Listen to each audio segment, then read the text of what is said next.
오늘 말씀의 제목은 행한 대로 보응하시되라고 하는 제목으로 함께 은혜를 나누고자 합니다. 먼저 하나님의 말씀 로마서 2장 6절로 8절에 있는 말씀 먼저 읽겠습니다. 하나님께서 각 사람에게 그 행한 대로 보응하시되 참고 선을 행하여 영광과 존귀와 썩지 아니함을 구하는 자에게는 영생으로 하시고 오직 당을 지어 진리를 따르지 아니하고 불의를 따르는 자에게는 진노와 분노로 하시리라. 아멘. 하나님 공평하십니까? 감사합니다. 아멘 해주셔서 우리 집사. 하나님 공평하셔요? 아, 세상적으로 봤을 때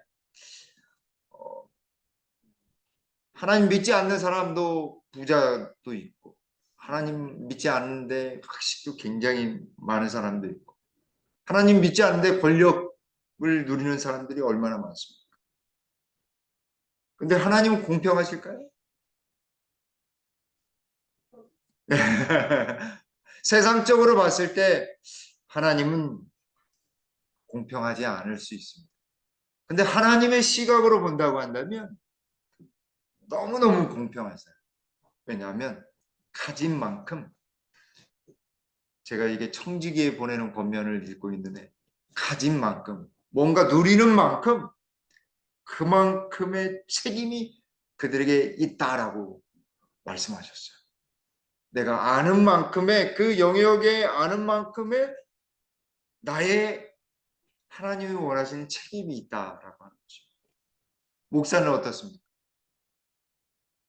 하나님 말씀에 집중해서 열심히 복음도 전하고 연구해가지고 또 설교 말씀도 하고 또 가서 전도도 하고 방문도 하고 교회 일도 하고 그래야 됩니다. 그만큼 여러 가지를 다 이렇게 섭렵하고 있어요. 근데 목사님들도요 자기 주 전공이 있습니다. 창세기 하면 어떤 분 창세기, 요한계시록 다니엘서 하면 누구예요? 요즘 유튜브에 많이 나오시는 김대성 목사님. 전에는 돌아가셨던 신계영 목사님, 고 신계영 목사님 계십니다. 그만큼 자기의 주 전공 또 말씀을 전하는 데 있어서도 아주 주 전공이 있습니다. 이게 뭐죠? 양팔 저울입니다. 한쪽에다 이렇게 추 딱 10g짜리 있으면 10g 딱 얹어놓고 그 다음에 대략 10g 정도 어떻게 못 미치나 맞나 이렇게 해보려면 거기다 갖다 놓으면 한쪽에다 갖다 놓으면 됩니다. 그래서 딱 추가 움직이지 않을 때 거의 움직이지 않을 때 기울어지지 않을 때 이게 10g 정도 되는구나 이렇게 됐었습니다. 저 어렸을 때 어떤 저울이 있었냐면 이게 나무로 되어 있고 한쪽에는 한 3kg에서 10kg짜리 막 추가 달려 있어요. 그래서 이 고기 같은 거나 아니면 쌀 얹어 가지고 재려면 밑에다가는 추를 대고 그거를 한쪽에다 또 대면 그 눈금에 맞춰서 10kg에서 눈금에 맞는 1kg 뭐 하여튼 300 뭐 이렇게 재는 것까지 이렇게 들어서 하는 게 있었습니다. 생각이 나시는지 제가 그림을 준비를 안 해서 하여튼 그런 저울이 있어요. 이 저울은 공평하도록 덜도 그리고 모자람도 없이 그리고 많음도 없이 공평하도록 거기에 맞게 이렇게 재기 위해서 저울이 필요한 것입니다. 또 어디에도 저울이 있냐면 이 대한민국 법원의 상징인 이 표시에도 저울이 있더라고요. 그래서 공정한 재판. 그래서 대법원의 홀에 들어가면 이 딱 동상이 있습니다. 그래서 동상이 여신이 들고 있는 것도 저울이. 우리가 다니엘서에 보면 바벨론이 멸망할 때 하나님의 손이 나타나서 뭐라고 써져 있냐면 메네 메네 데겔 우바르신 이렇게 쓰였습니다. 아람어로 메네메네 데겔 우바르신 뭐라고 되어 있냐? 달아보니 저울에 이렇게 달아보니 모자라다라고 하는 것입니다. 하나님의 정의, 공의로움에 달아보니 어때요? 정의롭지 못하고 불공정해서 멸망이 딱 이르러 왔다고. 메네메네 데겔 우바르신 거꾸로 읽어야 됩니다. 이쪽도 이렇게 메네메네 똑같죠? 모양이 메네메네 데겔 우바르신 이렇게 달아보니 부족하다. 저울에 달아보니 부족하다라고 하는 뜻을 가지고 있습니다. 제가 생각해 보니까요, 저에게는 큰 눈을 주지 않으시고 작은 눈을 주시고 아담한 손을 주시지 않으시고 손이 굉장히 큽니다. 이렇게 키예브에서 손이 커요. 손발이 크고 뛰어난 머리보다는 평범한 머리를 주셨고 대범한 마음보다는 좀 연약한 마음을 주셔가지고 뭔가 용감하게 이렇게 나갈 때에는 그렇게 나가지는 않았습니다. 그렇다고 또 정의감을 주시지 않은 것도 아니에요. 괜한 정의감이 어렸을 때부터 있었던 것 같아요. 그래서 뭔가 이렇게 잘못된 거 보면 막 불끈불끈 나가가지고 도와주고 막 그랬던 생각이 납니다. 이렇게 생각해 보면 하나님이 공평하지 않은 듯 하지만 상대적인 개념에서 본다고 한다면 하나님은 언제나 공평하신 것 같아요. 제 부족함. 그래서 하나님의 이 공평하심은 다 은혜로 채울 수 있는 것 같다라는 생각이 듭니다. 작은 눈을 주셨지만 볼 수 있어서 감사하고 큰 손과 발이 있어서 세심한 거는 잘 못하지만 힘있게 살아갈 수 있는 도구가 되고 평범한 머리를 주셨지만 성실히 공부할 수 있는 것에 감사할 수 있고 여린 마음을 통해서 남을 이해하는 마음을 조금이라도 가질 수 있어서 하나님께 감사했습니다. 무엇보다 하나님을 믿게 하신 것 그것만으로도 감사하다라는 생각을 해보니 하나님은 언제나 공평하셨다라는 생각을 해봅니다. 사도 바울은 로마서를 시작하면서 의인은 믿음에는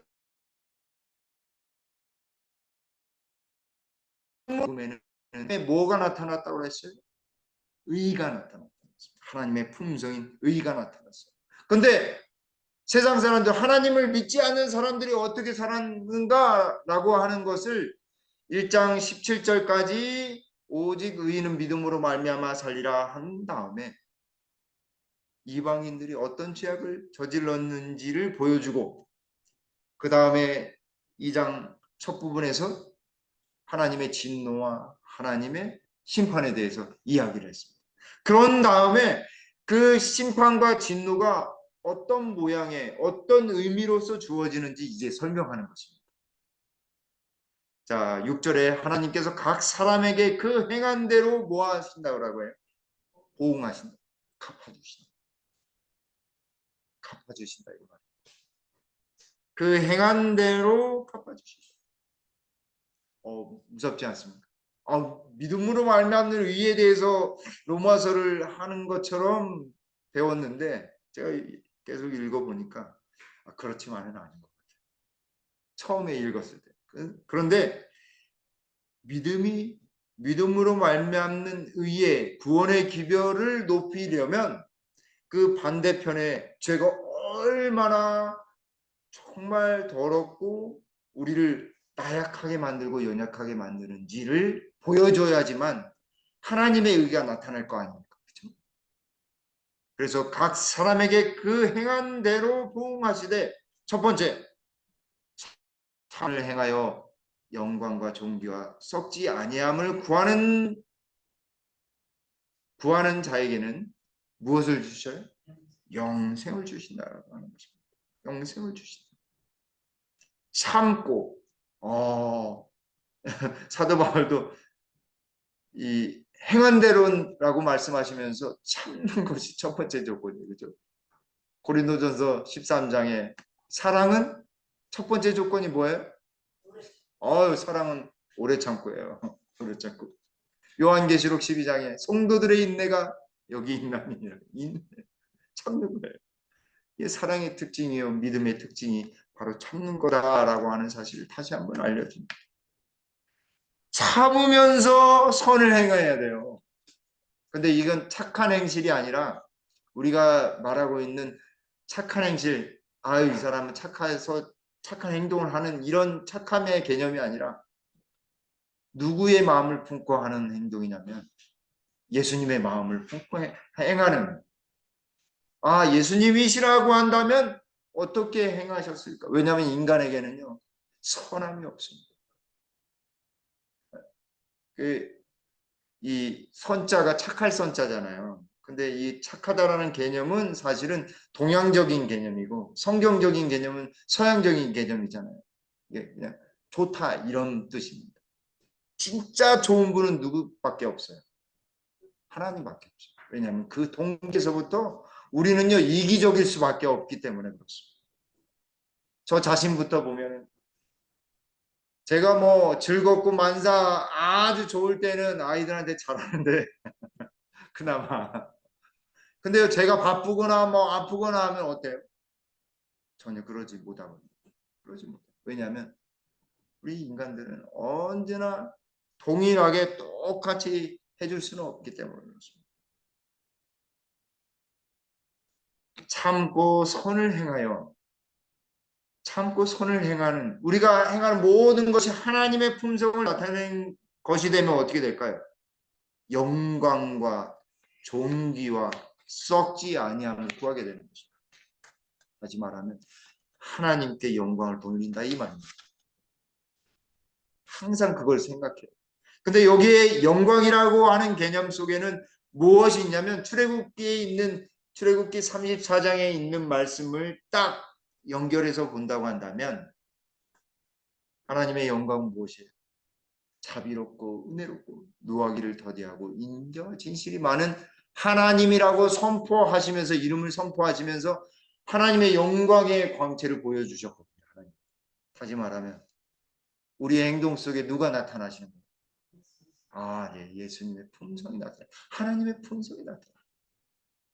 이것이 진짜 전도예요, 사실. 전도지 나눠 드리는 것도 전도지만 사실은 진짜 전도는요. 우리를 통해서 나타나는 하나님의 품성, 그분의 영광이 나타날 때 진짜 획기적인 이 복음 전도가 일어납니다. 그래서 옆에 많은 사람들이 이 사람 보고 이 사람이 믿는 하나님을 나도 믿고 싶다. 이게 진짜 복음 전도인 것입니다. 그래서 결국 하나님께 영광과 존귀를 돌려서 어떻게 돼요? 썩지 아니함을 구하는 자. 부활을 경험하는 것입니다. 부활이 있습니까? 부활이 있습니다.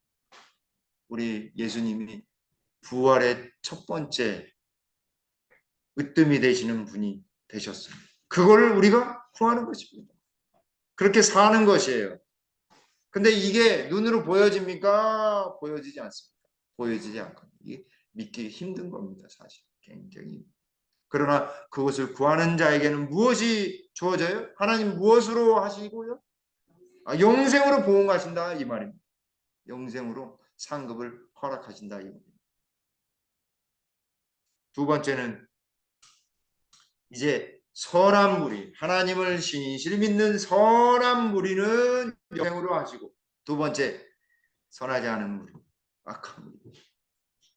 그 특징을 한번 보세요. 오직 무엇을 지었어요? 당을 지어요. 그룹을 지어. 파를 만들어. 니파, 내파, 쪽파, 대파 이제 몰라도 파를 만들어. 나한테만 이득이 되는 사람, 마음에 드는 사람만 받아들인다고 한다면 그것은 하나님의 방법이 아닙니다. 우리 예수님은요.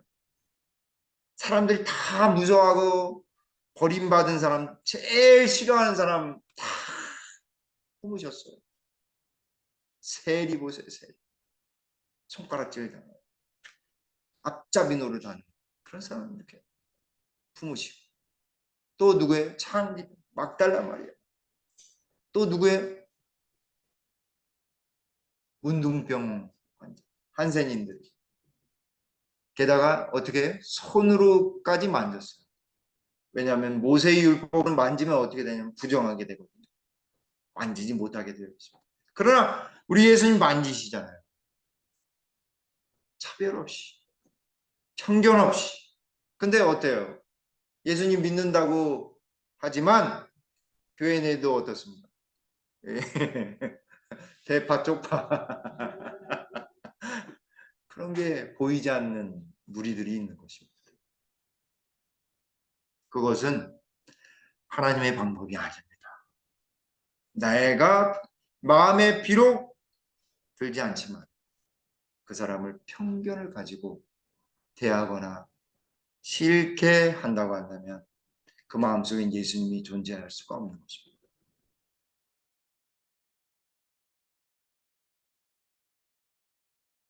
진리를 따르지 아니에요. 거짓을 따르게 되어 있어요. 하나님 말씀을 이야기하는 것 같은데 이상하게 조금 다르게 탁 해가지고요. 하나님 바라보지 못하고 자기가 하나님이라고 하는 사람들이 세상에 얼마나 많습니까? 예수님 뭐라고 하시냐면 내가 진리요 길이요 진리요 생명이니라고 말씀하셨어요. 예수님이 나타나지 않으면 하나님이 나타나지 않으면 그것은 진리일 수가 없어요. 그래서 제가 유튜브에 올리는 것도 그렇고 전에 잠깐 이야기했습니다. 제가 이 몇 년 전에 교과 해설을 했었어요. 생각이 나시는지 모르겠어요. 유효과 집사님. 히브리서 어려운 거를 했었어요. 어? 했는데 어떤 마음이 드냐면 막 제일 처음에는 야 잘해야지 막 그러는데 어느 순간 딱 머리를 스치는 거지. 네가 나타나지 말고 예수님이 나타나라. 그래서요 어떤 마음까지 들었냐면 망쳐야 되겠다. 높아지면 안 되니까 망쳐야 되겠다. 근데 그것도 잘못된 마음이더라. 그래서 최선을 다하되 예수님만을 나타내야 되겠다라는 생각을 했습니다. 맞습니까? 틀립니까? 예수님이 높아져야 됩니다. 말씀이 높아져야 돼요. 그러다 보니까 말씀만 생각하다 보니까 말씀이 너무 어려웠다고 그런 반응들이 많았습니다. 어쨌거나 우리가 하나님 말씀을 따라야 되는데 따르지 않는 것도 이거는 하나님의 방법이 아닌 것입니다. 그리고 결국 뭐 하게 되냐면 불의를 따르게 됩니다. 죄 중에 불법, 불의, 불신, 불선이 있는데 그 모든 것을 합칠 수 있는 개념은 바로 불의입니다. 다시 말하면 죄인이다 이 말입니다. 죄인인 것을 그래서 이 의라고 하는 용어 자체가 어디에 쓰는 용어냐면 죄가 없다라고 하는 것이기 때문에 어디에 쓰는 용어예요? 재판할 때 쓰는 용어. 그러므로 너는 불의하다, 죄가 있다라고 한다고 한다면 그 죄를 따르는 자들은 어떻게 돼요? 죄인이 되는 것입니다. 될 수밖에 없어요. 그러므로 하나님을 따르고 믿는다라고 하는 개념 속에는 그 반대편에는 어떻게 되는 거냐면 하나님을 따르지 않는 것은 자연적으로 불의를 따르는 것이 됩니다. 하나님 말씀 따르지 않는 것은 그것은 바로 죄가 되는 것입니다. 그래서 하나님이 야, 너 벌 받아라 라고 해서 벌 받는 것이 아니라 불의를 따르고 당을 짓고 진리를 따르지 아니하는 그 순간서부터 어떻게 돼요?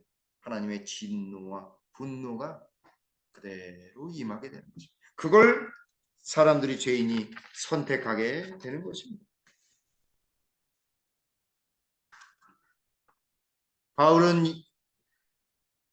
이러한 인간의 연약함과 죄됨을 두 개를 이렇게 비교하면서 나타내서 믿음을 통해서 은혜를 얻는 구원과 율법의 행위로 얻는 인간의 나약함으로 얻으려고 하는 것이 얼마나 죄되고 어리석은 일인지를 이렇게 딱 나누어서 설명합니다. 그러니 우리가 믿음 생활하고 하나님 안에서 은혜의 경험을 하는 게 얼마나 값진 일이고 감사한 일인지 다시 한번 하나님께 감사해야 하겠습니다. 그런데 우리의 성경에서는 좀 이상한 우리의 개념 혼동되는 말씀이 있는데 뭐냐면 우리가 구원은 무엇으로 얻어요? 구원은 무엇으로 얻죠? 네? 아니. 심판은 행위로 얻는 저기 받는데 무엇으로 얻어요? 네, 믿음으로 얻습니다. 그죠? 구원은 믿음으로 얻습니다. 그런데 여기 욥기 34장 10절과 11절에 특별히 11절에 사람의 일을 따라 보응하사 각각 그 행위대로 얻게 하신다, 심판하신다 이 말이죠. 그리고 시편 62편 12절에도 주께서 각 사람이 행한 대로 갚으시다라고 이야기하고 있습니다. 그리고 잠언 24장 12절에도 그가 각 사람의 행위대로 보증하시리라. 전도서 12장 14절 너무 유명한 말씀이죠. 하나님은 모든 행위와 모든 은밀한 일을 선악간에 무엇 하신다고요? 심판하시리라. 선악간에 심판하신다. 은밀한 일까지 심판하신다. 믿음으로 구원을 받는다라고 했는데 이 말씀은 무엇일까?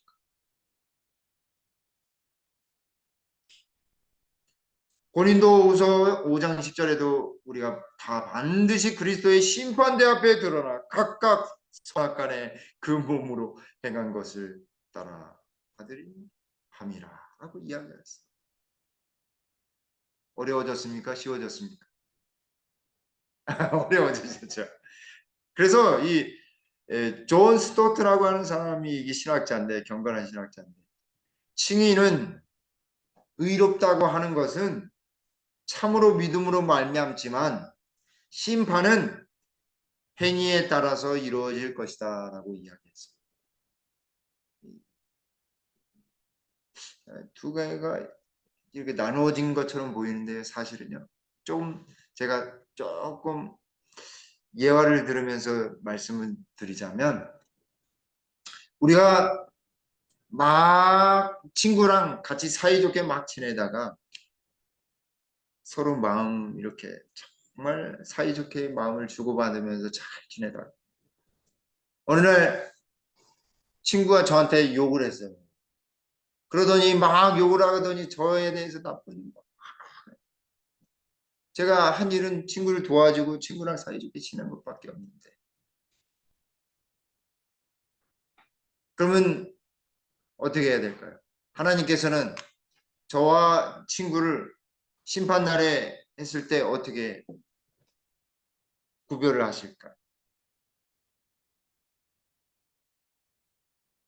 행위대로 한다고 하셨으니까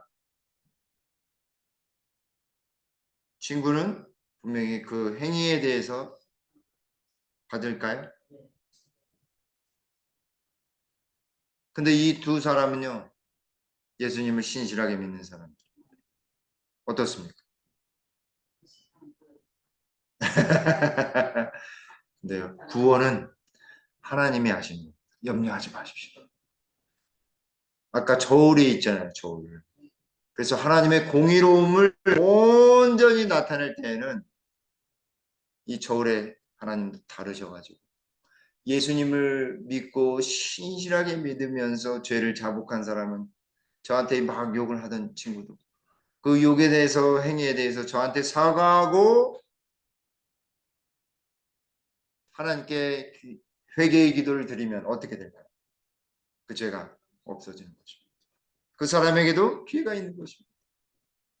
그러나 그걸 잊지 못하고 그걸 하나님께 회개하지 못한다고 한다면 그 죄는 그대로 남아서 마지막 날에 보응되는 거죠. 그래서 언제나 하나님 예수님께 기도할 마음 아직도 우리에게는 은혜의 기간이 남아 있어요. 그걸 하늘 성소에 기별을 하고 연관이 되어 있는데 그거는 좀 차분히 나중에 또 설명할 텐데 어찌되었든 더 어려워진 것 같아요. 이게 표정들을 보시니까. 근데 행위는 마음으로부터 출발한다는 사실. 이걸 아셔야 돼요. 아, 저 사람 믿음 있다. 어떻게 알 수 있어요? 아, 네. 우리 유ok하 집사님이 정확하게 말씀. 품성을 통해 품어졌던 그 마음이 그대로 말과 행동 속에 하나 있는 것입니다. 품성을 보고서 알 수 있어요. 보여지는 행동과. 그래서 믿음도 보여지는 것입니다. 그래서 여기 심판은 공중 앞에서 행해지며 맞습니까? 예수님이 공중에서 오셔서 심판하시잖아요. 재림날.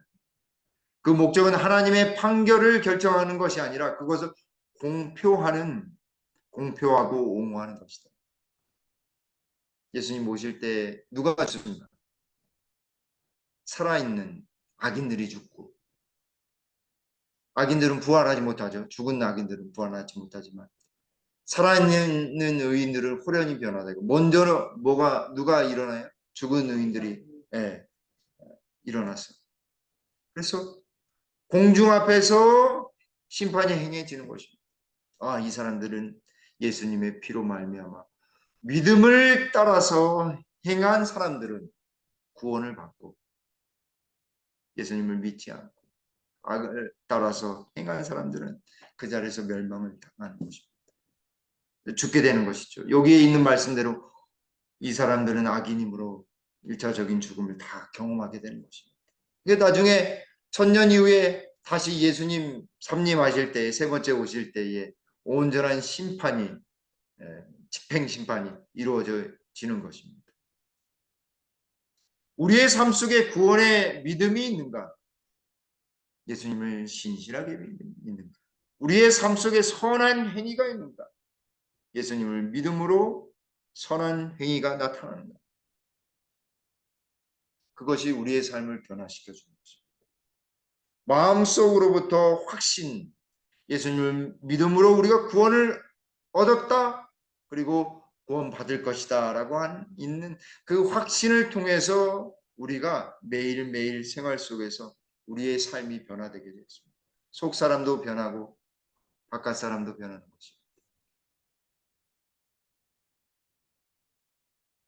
그래서 믿음과 행동이 사실은 동전의 양면입니다. 그래서 믿음은 행동으로 순종으로 나타나게 되고 그러한 사람들은 하나님의 의로운 품성을 경험하게 되는 것입니다. 죄인들은 어떻습니까? 죄를 짓는 것이죠. 불순종하는 것입니다. 결국 불의하게 됩니다. 누구의 품성을 닮아가게 돼요? 사단의 품성을 닮아가게 돼요. 근데 우리는 아직도 하나님의 품성과 사단의 품성 사이에서 왔다 갔다 하고 있지는 않은지. 그래서 우리가 더 많이 기도하고 그래서 하나님의 말씀을 진리를 따라서 행해야 하는 것입니다. 로마서 6장 11절로 12절에 이와 같이 너희도 너희 자신을 죄에 대하여는 어떻게 하라고요? 죽은 자가 돼야 돼. 죄에 대해서는 죽은 자가 돼. 그리스도 예수 안에서 하나님께 대하여는 살아있는 자로 여길지어다. 이게 바로 믿음과 행함, 율법의 행위로 하는 것과의 차이가 여기 있는 것입니다. 진정으로 예수님을 믿는 사람들은 죄에 대하여 죽은 사람들. 죄에 대해서. 이것이 바로 갈라디아서 2장 20절에 있는 말씀. 내가 그리스도와 함께 십자가에 못 박혔나니. 그런즉 이제는 내가 산 것이 아니요 그리스도께서 내 안에 사신 것이라고 이야기하는 것입니다.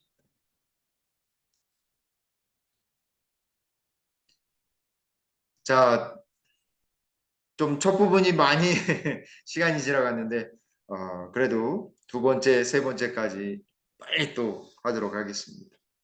7절 말씀에 참고 선을 행하여 영광과 존귀와 썩지 아니함을 구하는 자에게는 영생으로 하고 오직 당을 지어 진리를 쫓지 아니하고 불의를 쫓는 자에게는 노와 분으로 하시리라. 진리를 쫓는 사람들은 누구를 따라가는 거예요? 예수님을 따라가는 거죠. 말씀을 따라가는 사람. 그러나 진리를 쫓지 않는 사람들은 누구를 따르는 걸까요? 결국 자기의 뜻을 따라가는 것이지만 누구를 따라가는 것이? 사단을 따라가는 것이에요. 그래서 인생이 힘들고 왜 자꾸 이렇게 결정할 때 자꾸 헷갈리냐면 우리가 하나님 편으로 갈 것이냐 아니면 내 뜻대로 세상을 따라서 갈 것이냐. 바울이 예수님을 만나고도 진정한 회심의 경험을 하지 않았다고 한다면 바울이 예수님을 만나고 난 다음에 3년 동안 어디에 가 있었는지 아십니까? 네, 아라비아 사막에 가서 홀로 말씀을 다시 연구했습니다.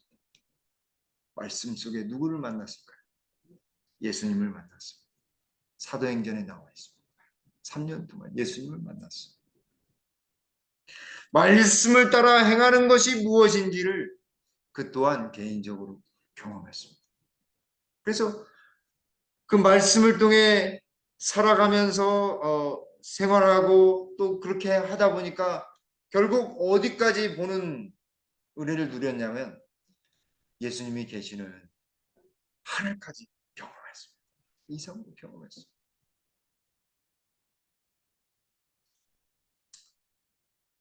마태복음 7장 21절로 27절에 있는 말씀. 나더러 주여 주여 하는 자마다 천국에 다 들어갈 것이야. 다만 하늘에 계신 아버지의 뜻대로 행하는 자라야 들어가리라.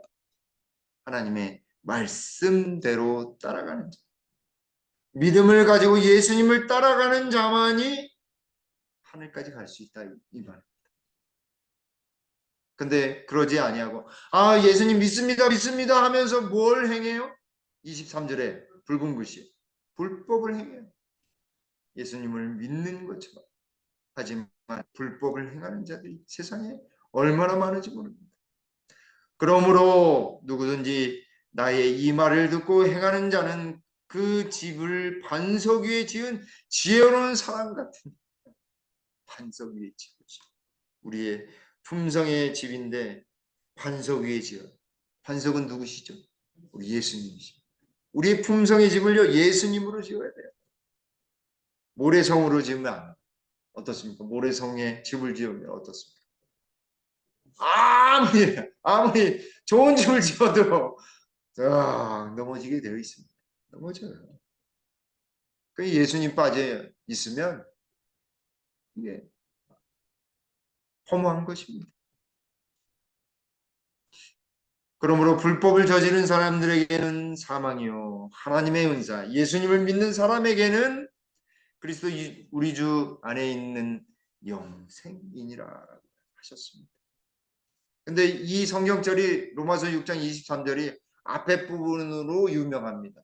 근데 핵심은요 앞에 부분에 있지 않고요 뒤에 부분에 있습니다.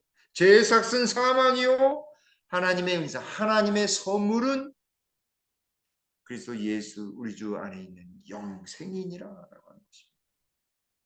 그 예수님을 믿는다라고 하는 것은 영생을 경험해야 돼요. 날마다 그것이 경험되어야 합니다. 기쁨으로 와야 되고 즐거움으로 와야 되고 항상 예수님. 그래서 제가 말씀을 준비하면서 나도 목사이지만 놓치고 있구나. 회개하고 또 회개하고 하나님의 은사가 하나님의 은혜가 너무너무 좋아가지고 그 참 찬송과 가스펠송 은혜라고 하는 모든 것이 은혜라고 하는 그 가사 내용이 있는 가스펠송을 틀어놓으면서 정말 내가 이렇게 일주일 동안 살아간 것이 하나님의 은혜구나라고 하는 사실을 다시 한번 경험해 봅니다. 여러분 성경의 말씀에 여기 갈라디아서 6장 9절에 때가 이름에 4장 4절에는 예수님이 오신 것도 때가 참회라고 말씀하셨는데 우리의 삶 속에서도 뭐라고 말씀하시냐면 우리가 선을 행하되 낙심하지 말지니 포기하지 아니하면 때가 이름에 어떻게 하신다고요? 거두리라. 걷기 위해서는 우리 유ok하 집사님은 어떻게 해야 돼요? 보면요. 아, 네, 씨를 심죠. 씨를 심어야 돼요. 심어야지만 납니다. 심지 않고는 나지 않아요. 그래서 복음을 전하는 것. 무엇을 행하는 것도요. 심어야 돼요. 실행을 해야지만 나죠. 아, 나라. 씨도 안 심었는데 나가겠어요? 안 나겠어요? 안 나요. 안 나요. 왜 우리의 삶이 변화되지 않냐면 영적인 것을 심지 않았기 때문에 절대로 변화되지 않습니다. 기도가 중요한 거 아는데 기도하지 않는데 변화될까요? 안 될까요? 안 돼요. 안 되게 돼 있어요. 말씀 깊이 읽고 싶은데 먼지 쌓여 있으면 됩니까? 안 됩니까? 여러분 심은 대로 거두게 될 것입니다. 때가 이르면 거두게 될 것이에요. 그러면서 바울이 더 나가서 뭐라고 했냐면 자기 육체를 위하여 심는 자는 육체로부터 썩어질 것을 거두고 사망을 거두겠죠. 결국 성령을 위하여 심는 자는 성령으로부터 무엇을 거두리라? 영생을 거두리라. 여러분 무엇을 심겠습니까?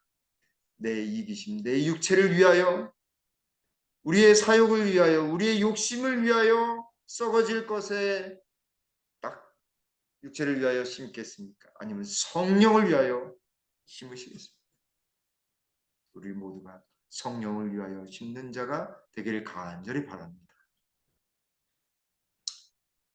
그러면서 사도 바울은 여기 로마서 2장 9절로 11절의 말씀으로 오늘 본문을 마감하고 있습니다. 악을 행하는 각 사람의 영에게, 각 사람의 영혼에게 그 사람을 이야기하는 것입니다. 살아있는 사람을 영혼이라고 해요. 성경은 어떤 귀신이나 그런 사람은 이 영혼이라고 표현하지 않습니다. 환난과 공고가 있으리니 첫째는 유대인에게요 또한 헬라인에게입니다. 10절에 선을 행하는 각 사람에게는 영광과 존귀와 무엇이 있어요? 평강이 있으리라. 샬롬입니다. 히브리어로 샬롬. 마음의 평안 찾으시려면 하나님께서 하고자 하는 진리를 따르고 하나님 말씀대로 행하는 그런 사람이 되어야지만 우리의 마음이 평안한 것입니다. 진정한 평안, 진정한 안식이 오는 것입니다. 죄 지으면요 불안해요. 저 어렸을 때도 하지 말아야 될 것을 하게 됐을 때 제가 얼마나 불안했는지 모릅니다. 11절에 뭐라고 말씀하신 이는 하나님께서 외모로 사람을 취하지 아니하십니다. 뭘로 취하실까요? 우리 너무 잘 아는 말씀. 사무엘상 16장 17절에 용모를 보지 마라. 얼마나 다행인지 몰라요. 하나님은 용모를 보지 말라고 하셨어요. 사람은 외모를 보거니와 나 여호와는 중심을 보십니다. 하나님은 중심을 보십니다. 하나님은 우리의 마음을 아십니다. 믿음이 어디로부터 출발하는지 하나님이 이렇게 이야기해 주십니다. 중심으로부터 출발한다는 사실을 하나님도 아셔요. 하나님도 아십니다.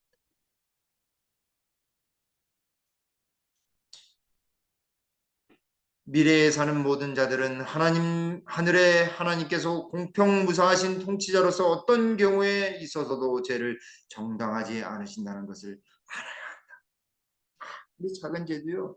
우리가 정당할 수 없다. 하나님 앞에서 인간들에게는 핑계하고 어떤 논리로 다 설명할 수 있을지언정 하나님 앞에서는 아무리 작은 죄도요. 정당화될 수 없습니다. 그러나 성경 역사에 비추어 볼 때 하나님은 당신의 선하심과 사랑 때문에 죄를 우주의 평화와 행복의 가장 치명적인 악으로 취급하신다는 것이 분명하다라고 구조화 선지자 420쪽에 말씀하고 계십니다.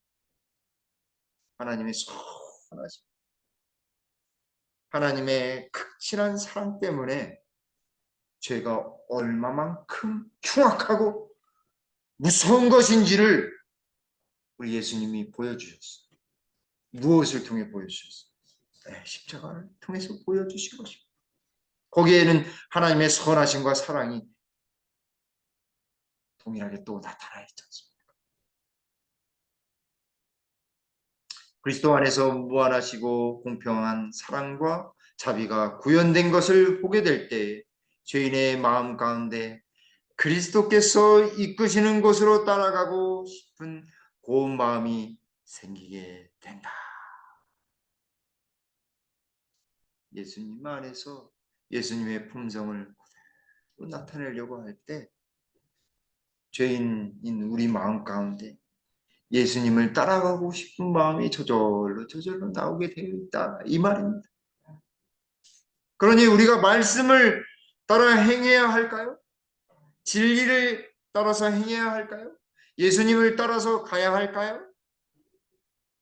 가야 합니다. 그러면 하나님께서 뛰어나게 하신다는 것이죠. 그리고 평탄케 하시는 복을 주시겠다고 말씀하셨어요. 여호수아에는 이런 말씀을 하셔요. 이 율법책을 하나님의 말씀을 내 입에서 떠나지 말게 하며 주야로 그것을 묵상하여 그 가운데 기록된 대로 다 지켜 행하라. 그리하면 내 길이 평탄하게 될 것이다. 내가 형통하리라 말씀하셨어요. 이게 아주 단순하지만 이 말씀이 저에게도 얼마나 팍 와닿는지 너무너무 어렵게 생각했다. 믿음에 대하여 행위에 대해서 너무너무 어렵게 생각해. 하나님 말씀대로 살아야 하는 것이 믿음을 가진 사람들이 행해야 될 것인데 내가 그걸 너무너무 복잡하게 생각했구나라고 하는 깨달음을 주셨습니다. 여러분 고난은요 아주 잠깐 근데 하나님이 주신 상급은 영원까지 누리게 돼요.